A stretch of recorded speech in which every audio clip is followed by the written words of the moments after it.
그래서 이번 시간에는 332페이지 아까 지난 시간에 이제 4번을 했는데요. 한번 이거 그 분계가 복잡하니까 거래의 8요소에 한번 대입 한번 아니죠. 거래의 8요소가 아니고 회계 등식에 한번 대입을 한번 해요. 회계 등식. 자, 이 거래를 가지고 자산은 부채 더하기 자본 요거 한번 정리를 한번 해보겠습니다. 자, 여기서 자산만 한번 뽑아볼게요. 차량 운반구 자산이고요. 미수금 자산이고요. 네, 두 개가 자산, 감가상각 두 개까지 자산입니다. 자, 자산 증가, 자산 계정의 차변은 증가예요.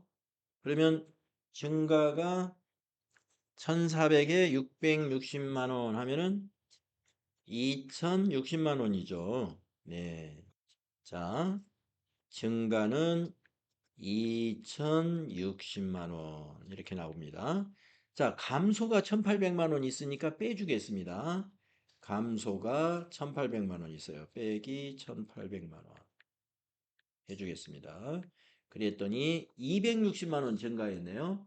예, 자산이 260만 원 증가. 예, 증가해서 감소를 차감해 주니까.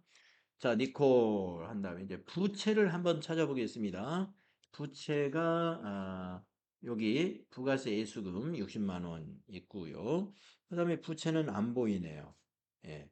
그래서 부채가 60만 원 증가했어요. 그래서 부채 60만 원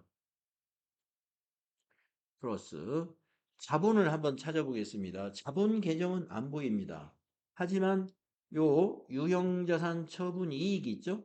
이 유형자산 처분 이익은 수익의 발생이기 때문에 수익은 자본의 증가로 나중에 결산을 할 때 당기순이익이 증가한 것만큼 미처분 이익잉여금으로 대체된다는 거 여러분 알고 있단 말이에요. 그래서 200만 원 수익 발생이니까 그게 바로 자본의 증가에 해당이 됩니다. 그래서 200만 원 자본 증가. 네. 260만 원 니콜 60만 원 더하기 200이다. 딱 성립이 되죠. 네.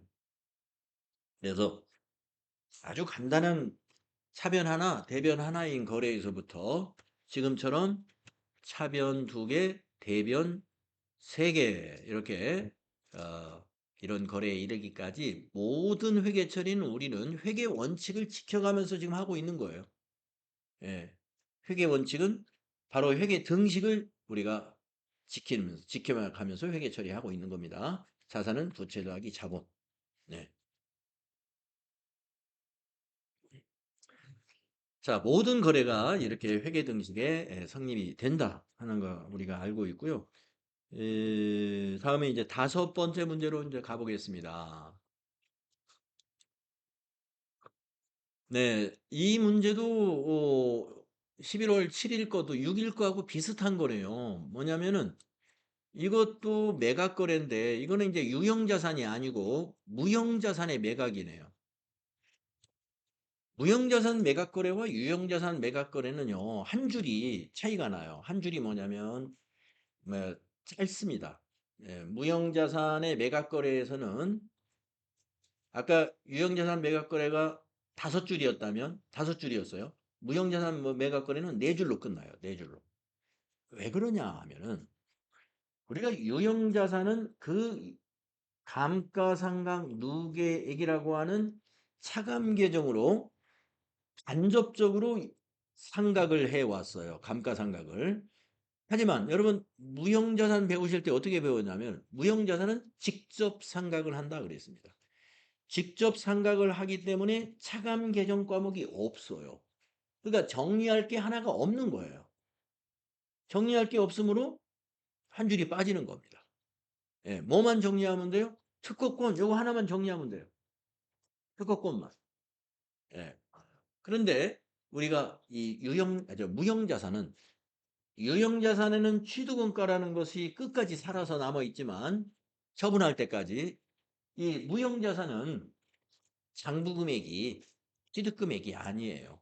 그러니까 장부금액만 정리하면 됩니다. 예. 그러니까 무형자산은 장부 금액을 정리한다. 왜 장부 금액만 정리하느냐?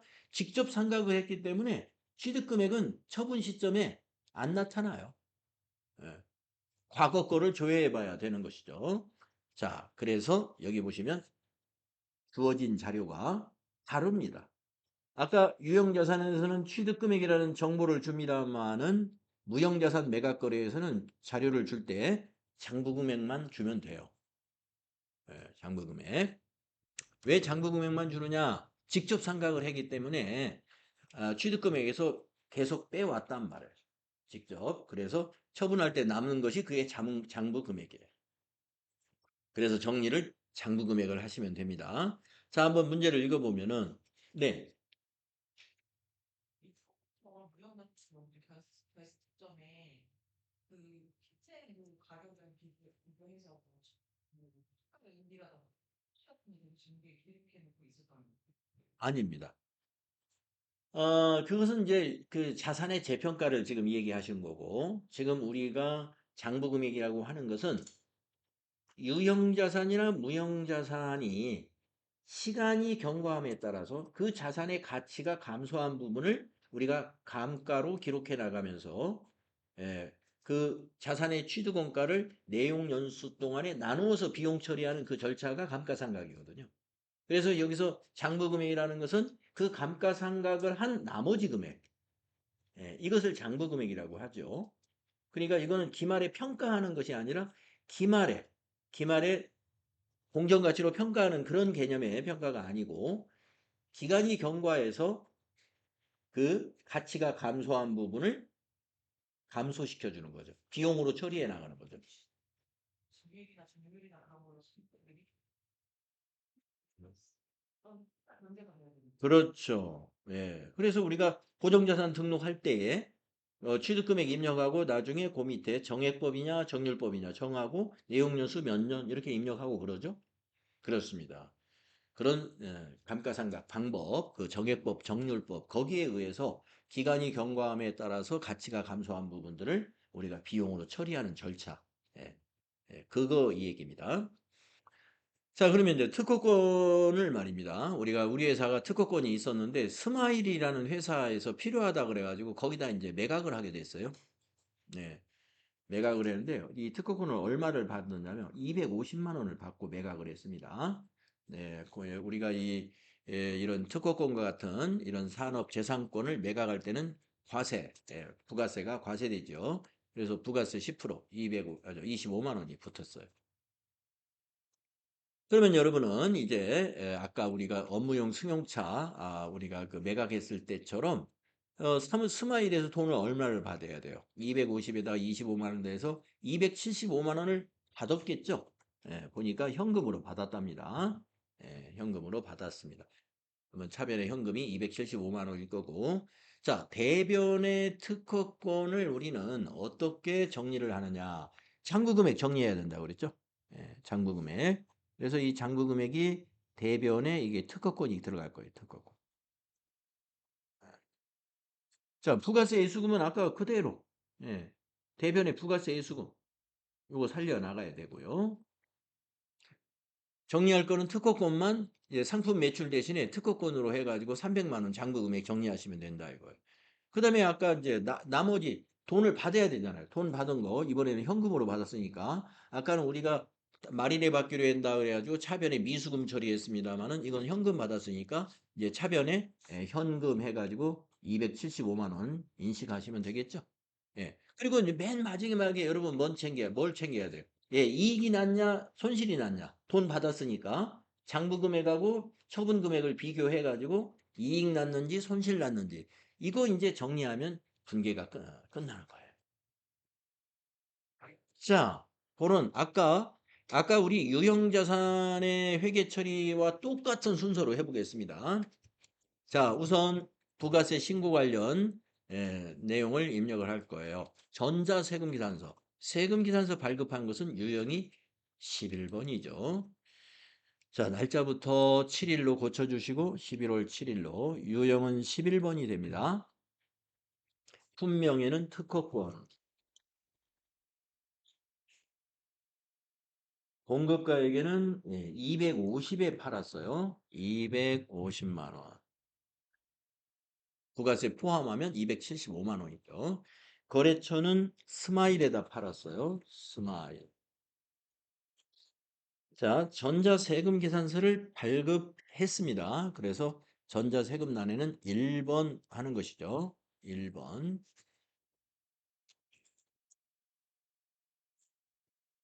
잠깐만요.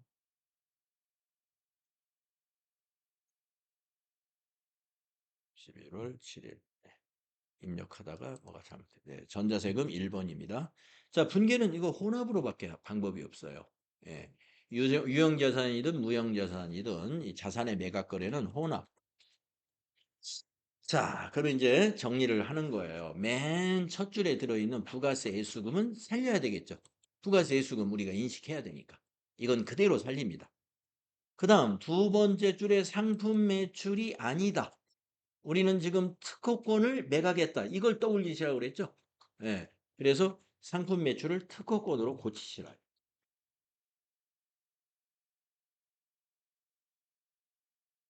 특허권. 자, 근데 조금 전에 차량 운반부는 우리가 취득원가를 정리해야 된다고 그랬는데 무형자산은 취득원가 정리하는 것이 아니라 장부금액을 정리하는 거라고 그랬죠. 그래서 장부금액 300만 원이라고 그랬어요. 예, 300만 원. 자, 그런데 유형자산은 그 자산을 정리하고 나서 그 차감 계정인 감가상각 누계액을 정리하는데 무형자산은 그게 없어요. 그러면 그 다음 거를 생각하는 거예요. 돈을 받은 걸 정리해야죠, 이제. 예. 돈을 얼마 받으냐면은 요만큼 받아야 됩니다. 275만 원. 현금으로 받았어요. 그러면 차변에 현금 275만 원. 이렇게 합니다. 그러면 여러분 이제 돈 받았으니까 따져봐야죠. 이익 났냐 손실 났냐. 따질 때는 저기 보이는 공급가액 이게 처분 금액이에요. 요게 처분 금액이에요. 공급가액이. 거기에서 장부 금액을 빼보면 돼요. 장부 금액을. 장부 금액은 알려줬습니다. 300만 원이다. 예. 자, 250만 원 마이너스 300만 원 하면은 음수로 나오죠. 예. 마이너스로 나와요. 마이너스로 나오면 손실이 났다는 거예요. 손실. 여 밑에 차액이 벌써 마이너스로 나옵니다. 예, 밑에 차액도 음수로 마이너스 50만 원. 예, 맨 끝에 마이너스 50만 원이 나오면 손실 난 거예요. 그래서 비용 발생은 차변이죠. 예, 차변에다가 아까는 유형자산이지만 이거는 무형자산입니다. 그래서 무형자산 처분 손실. 무형자산 처분 손실 952번이 있죠? 예, 차변에다가 50만 원 입력하십니다. 그리고 탭키 누르면 차변 대변이 딱 났습니다. 예. 줄수가 한 줄이 줄어드니까 훨씬 쉬워진 것 같죠? 네, 한 줄, 하나 더 많고 적고가 이렇게, 예, 많이 차이가 나요. 한 줄을 더 늘려서 문제를 낼 때는 이렇게 합니다. 예. 대금 중 50만 원은 현금으로 받고, 나머지는 말일에 받기로 했다. 이렇게 문제를 낼 수도 있어요. 그러면 차변이 두 개로 들어가는 거죠. 예, 차변에 현금 50만 원, 예, 그렇죠. 차변. 응? 특허권 넣으면 그러면 상품 매출이 아닌 경우 특허권이죠, 그냥. 그냥 특허권은 미수. 아까 우리 특허권 정리했잖아요. 미수금이죠. 네, 특허권도. 예, 예. 50만 원 현금 받고 나머지는 월말에 받기로 했다. 그럼 나머지 미수금. 예, 나머지 미수금. 그것이 무형자산이든 유형자산이든 나중에 받기로 한 건 다 미수금입니다. 예. 상품을 매출하고 월말에 받기로 했다. 그건 외상 매출금이고. 그렇습니다. 그래서 지금 방금 한 문제가 무형자산 매각거래. 네. 아닌데도 매일 매출의 이유는 전사 세제 발행했기 때문입니다. 그렇죠. 좀 더 말씀드리면 요 부가세 때문에 그렇습니다. 만약에 부가세가 없다고 치면 이게 일반 주표 입력 괜찮은 건가요? 예, 부가세가 없는 거라면 일반 준표에 입력하는데 만약에 특허권을 매각하고 부가세를 거래징수 안 했다. 있을 수 없는 거죠. 예. 왜냐면 이거 과세 용역이거든요. 과세 재화거든요. 여러분 무형자산을 처분하면 재화의 공급이요. 무형자산을 대여하면 용역의 공급이고 그게 다 과세 용역이고 과세 재화입니다. 그러면 다음 문제는 면세, 아니, 그 18일 문제가 면세잖아요. 예. 어쨌든 메인 매출 점포에다 입력해야 되는 거네. 일반 점포에 매입하면 안 되고. 그렇습니다. 그러니까 면세 중에서 우리가 세금 계산 이거 계산서래요. 그 다음 문제는 계산서를 발급했죠.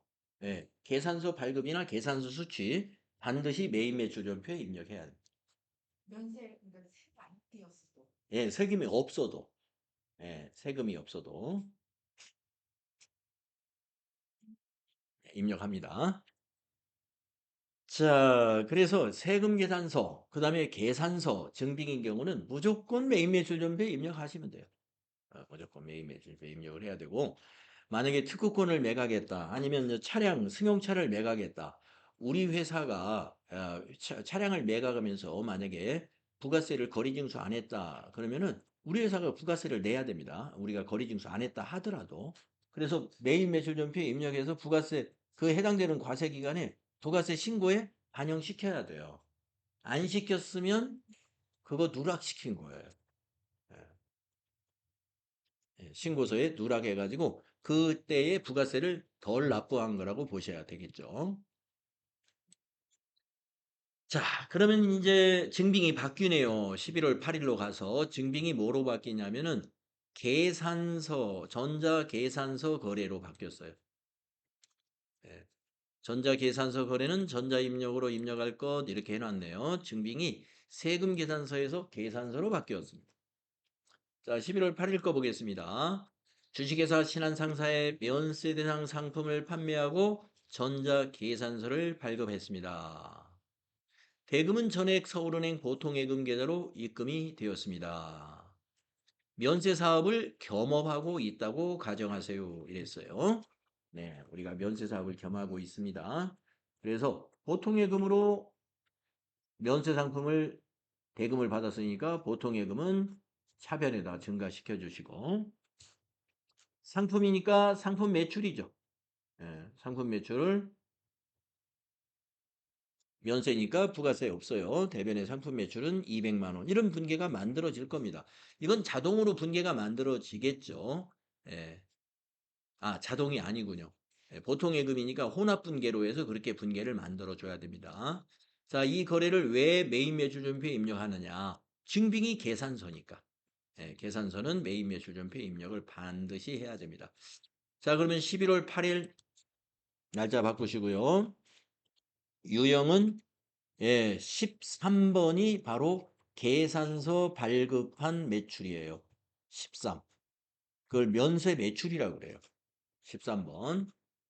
면세 매출. 자, 품명에다가 상품이라고 해야 되겠네요. 수량 단가 지나가시고 공급가액은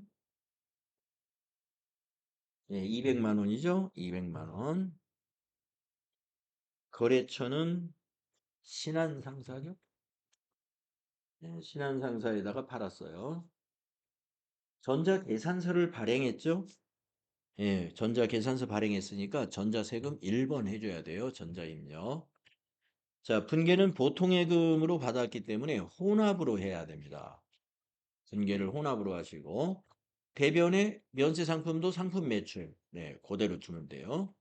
면세상품도 상품 매출에 들어갑니다. 그리고 밑으로 내려와서 차변에 보통예금 103번. 보통예금 103번. 금액은 200만 원이죠. 자, 탭키 누르셔가지고 거래처를 이건 꼭 고쳐야 됩니다. 보통예금 거래처가 어디예요? 서울은행으로 이거 고쳐야 돼요. 서울은행 보통으로. 그래서 보통예금은 항상 계정 과목을 보통예금으로 했을 때는 거래처를 은행으로 고친다는 걸 절대 잊지 마세요. 꼭 고쳐줘야 됩니다.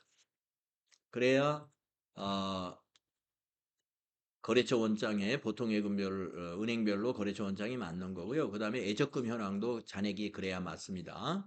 예, 요걸 안 고치면은 거래처를 안 넣으면 틀려요. 네, 이렇게 분개가 되는 거예요.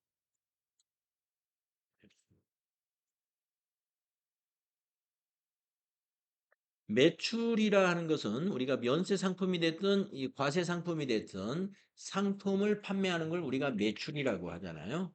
예. 매출 또는 자산의 매각 무조건 메인 매출전표에 입력해야 됩니다. 무조건. 왜냐하면 전부 다 부가세 신고하고 다 관련이 있기 때문에. 자, 다음은 9일날로 넘어가 볼까요? 9일날로. 네. 네.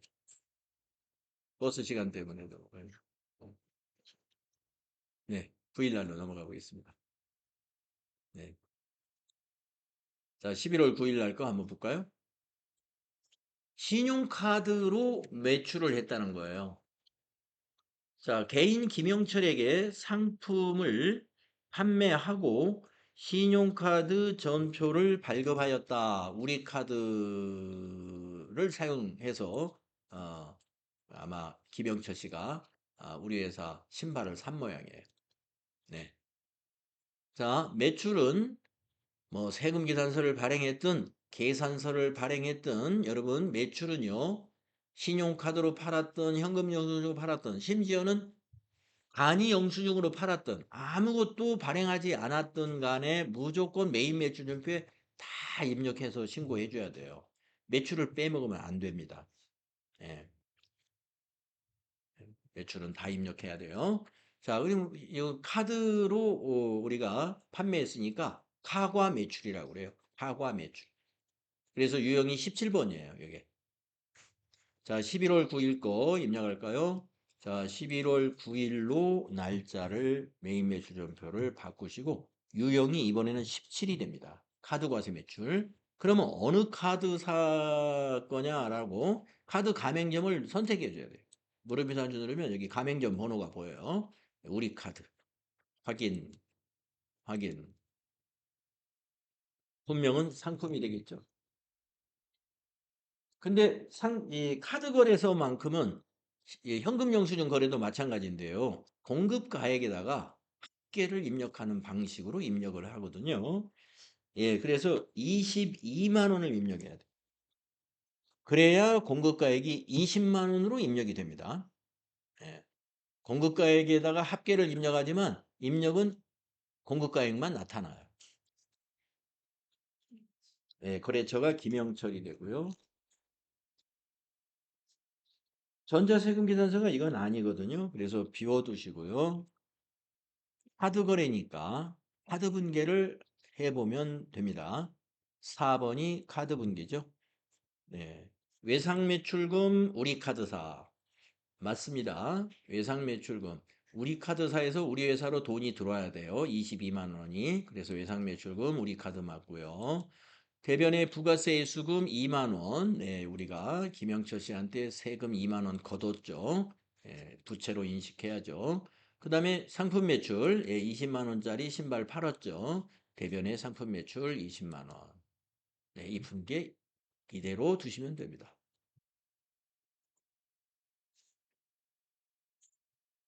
다음은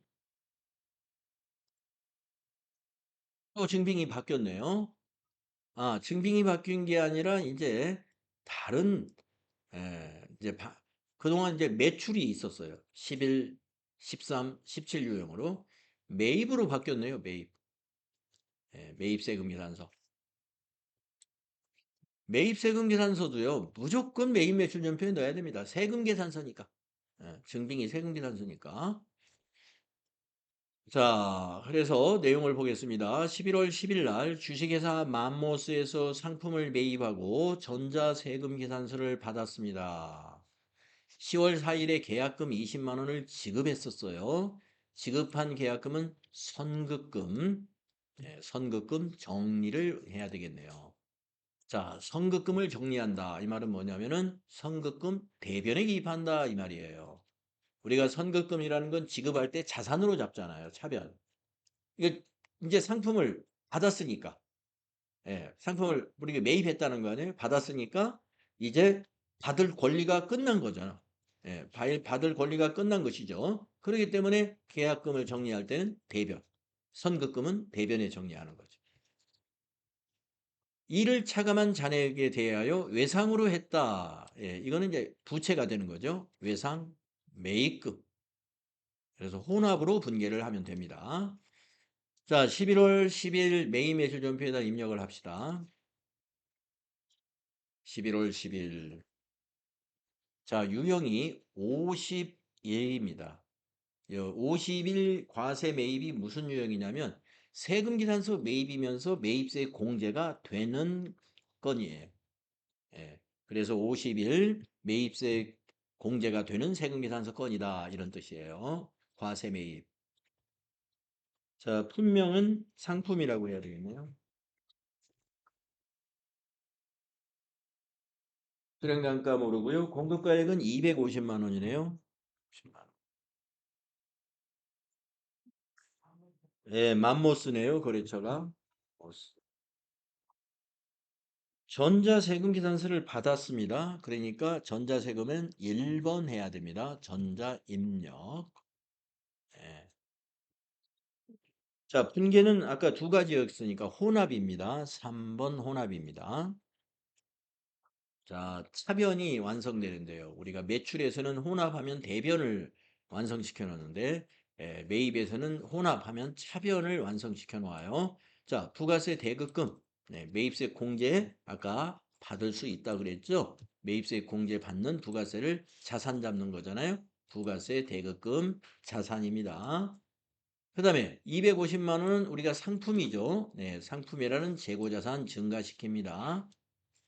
자, 차변은 잘 됐어요. 이제 세 번째 줄에 대변 입력하겠는데요. 아까 선급금 정리해야 된다 그랬죠?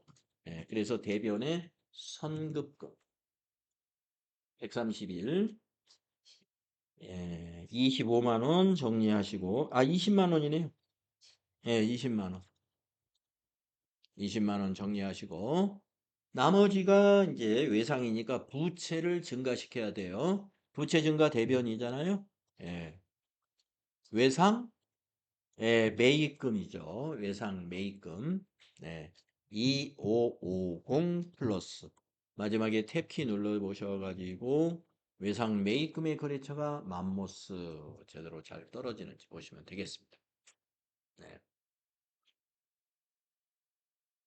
간혹 가다가 외상 매입금과 외상 매출금을 구분을 잘 못하셔가지고 지금은 우리가 외상 매입금이거든요. 매입이니까. 근데 여기서 외상 매출금 이렇게 넣으면은 당연히 틀리죠. 그래서 외상 매입금, 외상 매출금 이런 것을 그 성금 받았던 게 여기서 정리가 되는 거죠. 그렇죠. 그 전에 선급금 잡았던 게 오늘 상품을 받았으니까 이제 권리가 끝났어요. 그래서 대변에 정리해 주는 겁니다. 예. 그러니까 여기서 말하는 그 전이라는 것은 10월 4일 거죠. 그래서 우리가 10월 4일 일반 연표를 가서 보면은 차변에 선급금 잡혀 있을 거예요.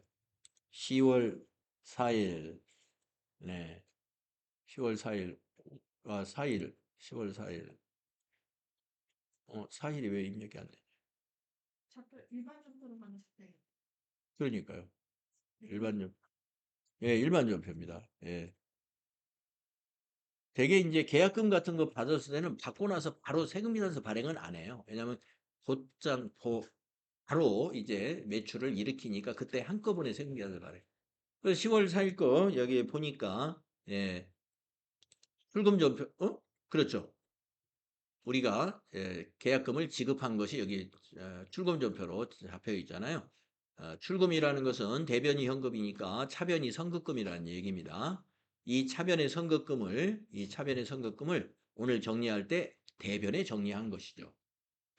그래서 아까 선급금 대변에 20만 원 맘모스.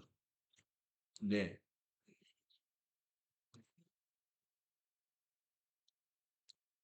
날짜가 혹시 틀린 거 아닐까요?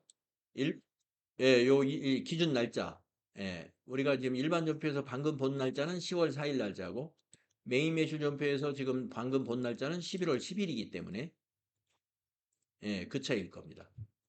예, 어디서 봐든 현금 잔액은 날짜가 같으면 같아야죠.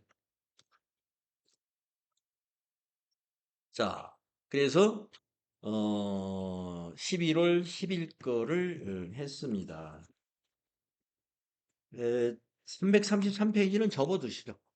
네, 접어두시고 오늘 332쪽까지만 진도를 나가겠습니다.